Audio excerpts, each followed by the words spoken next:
Hello everybody, this is Tazlon, and today we're in Transport Fever.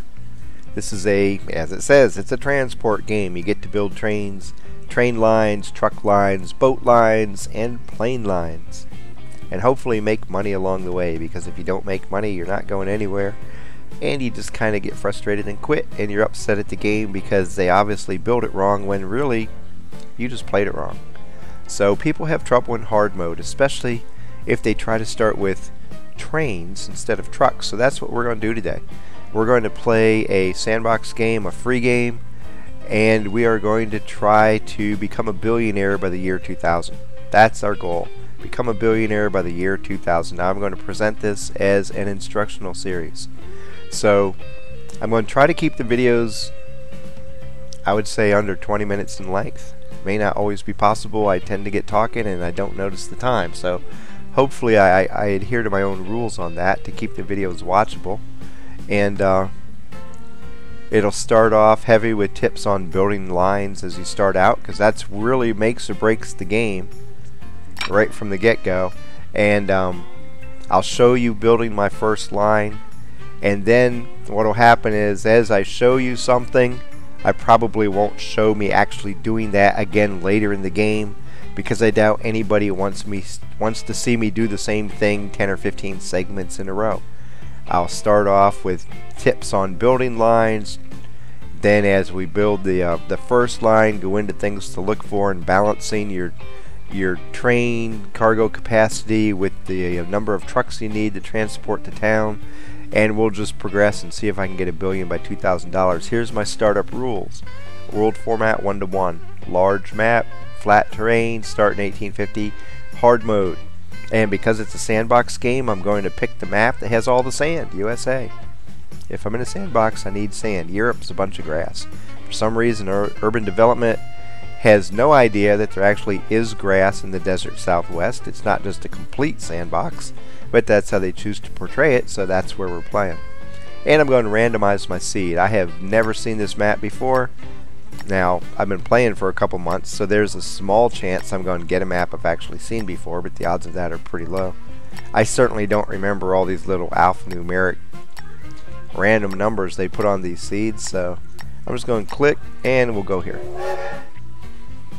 Now the load up screen takes a little time while it gets the map set up. Do something in the game, then you expand your network and go do a chore, do homework, or work on a project you're doing around the house, or play another game, and come back in 15 minutes and maybe have enough money. If you like hardcore action games, this is not a game for you. Like transport games, like me, I started gaming years ago. Actually, I could say decades ago now. My first transport game I ever played was Railroad Tycoon, which, man, if I could still play that game on modern computers, I'd probably still play it. I love that game. I played that game to death. Chris Sawyer's Locomotion. So my transport roots go way back to the early games of that genre. Lately, I've been playing, the last 5 years or so, I've played mostly World of Tanks, and some of you may recognize my name from there. I have over 400 YouTubes on how to play specifically scout tanks in World of Tanks. Now that's a full action game. You can't look away from your screen more than a few seconds if you want to stay alive.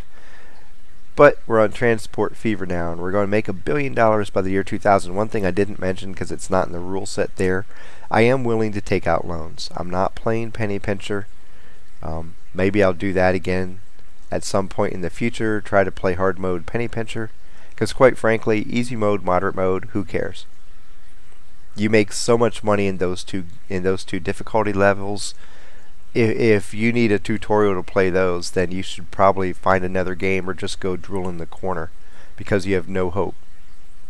They throw money at you in those games. But hard mode, a little bit different story. Very easy to make fatal mistakes that kill your game for you. Surprisingly, even farther into the game, you can have a decently well-developed network and make some expansion, especially when you go into the complex production routes that occur later on, and it can totally wipe out what was a very promising game. So plenty of room for fatal error when you play hard mode. There's two different things you want to look for, and I forgot one more rule. I want to start with trains. I don't want to start with trucks. I want to feature trains. Trucks, even if you're in penny pincher mode, trucks are a lot easier in hard mode. If you find nice, short, compact routes, trucks are almost a guaranteed breadwinner, and then you set up 4 or 5 truck routes. They generate enough income that you can comfortably start adding train routes. But my goal is to start with trains. That's where people have the most difficulty. I'm not going to start with passenger trains, because in hard, passenger trains are sometimes possible, but you have to have them fine-tuned so much they just don't make good starter routes. Very hard to make money on passenger trains in hard mode. So I'm looking for two different setups. I see them both right here. These are not ideal, okay, because they're a little bit shorter than what I want, but I can show you what I'm looking for as I scan the rest of the map. Two different setups, and here they are. Setup number 1. I want a oil well close to a town.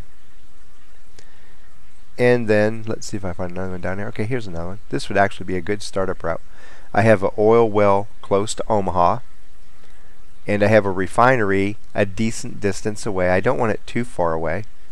I don't want it over 20 minutes on my line away, but I want it at least 9 to 20. Trains make the most money on medium to long routes, whereas trucks are best used on short routes. Now, what I should do is turn on my contour lines, because I don't want to be going up and down a whole bunch of hills.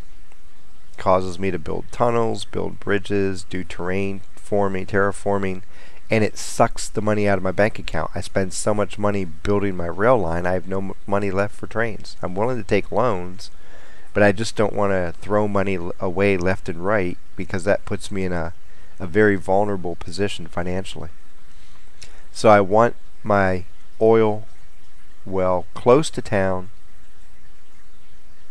refinery about 9 to 20 minutes away from my starter train. I know there's no way just to draw a line and measure that. You just have to eyeball it, and that comes a little bit with experience. But this is a good distance. You see something about this far away, you're going to be fine with it. Now, for those of you who aren't used to contour lines and really they just look like a bunch of random squiggles on the map, here's a simple way to understand contour lines. It kind of shows you over here. Each line is 10 meters of change. So to go from here to here, there's 10 meters elevation change. And this holds true all over the map. To go from here to here, 10 meters of elevation change. To go from here to here, 10 meters of elevation change. So, as you can surmise, the farther apart the contour lines, the gentler the grade. Going from here to here and only change 10 meters, contrast this distance of 10 meter change to from here to here. Even a shorter distance, but we're going 5, 10, 15. There's 150 meters of change over a much shorter distance than here. The closer together the contour lines are, the steeper the grade. You would not want to try to build a train route up here.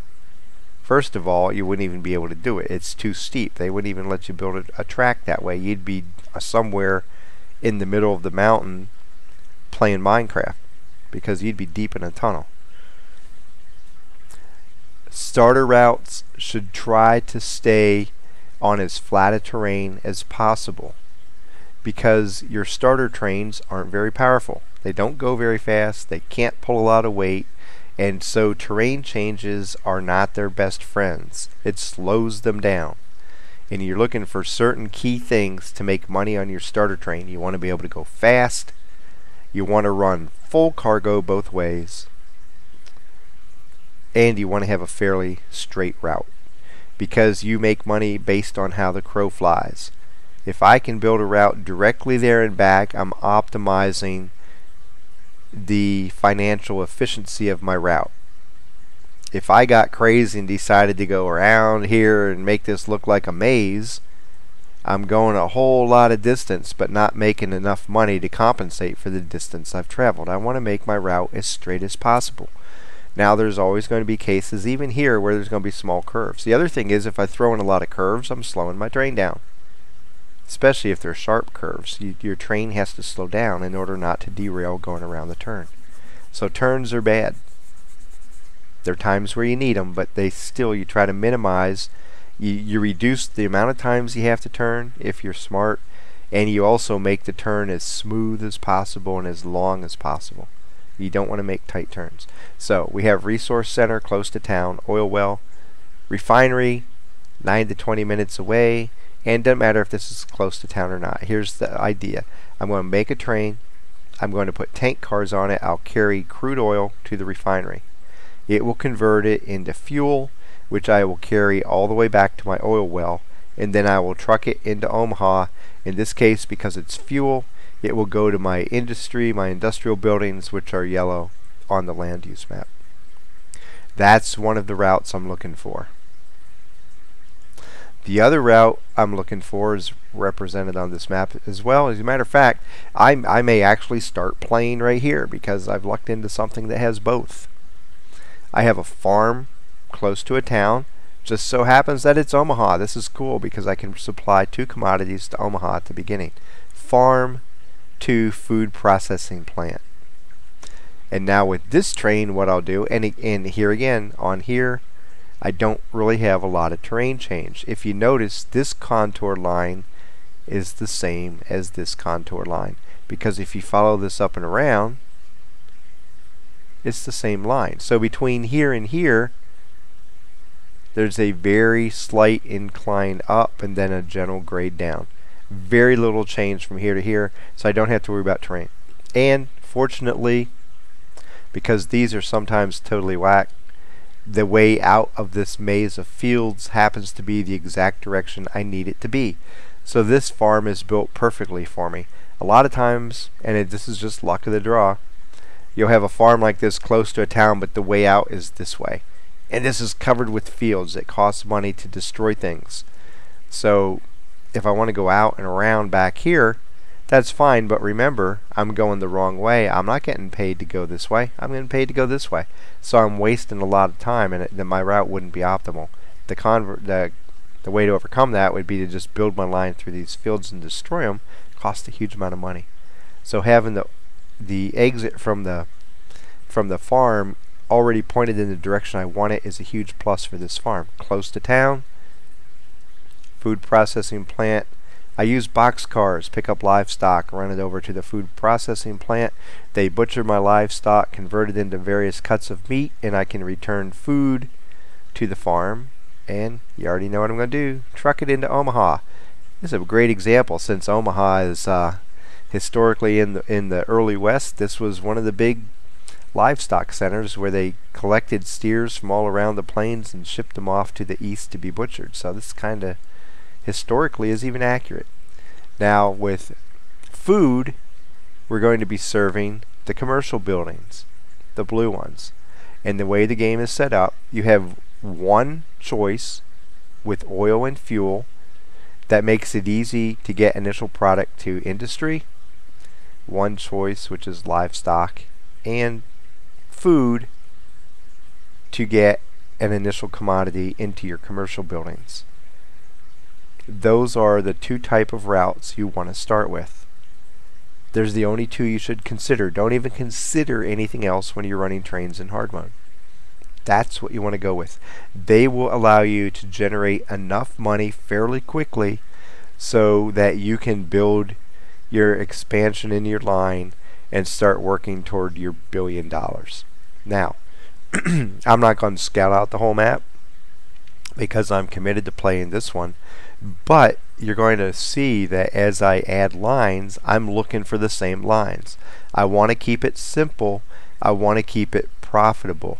I want to be able to get a fairly rapid return on my investment to keep growing my income, because in order to reach $1 billion, it's going to take money to make money.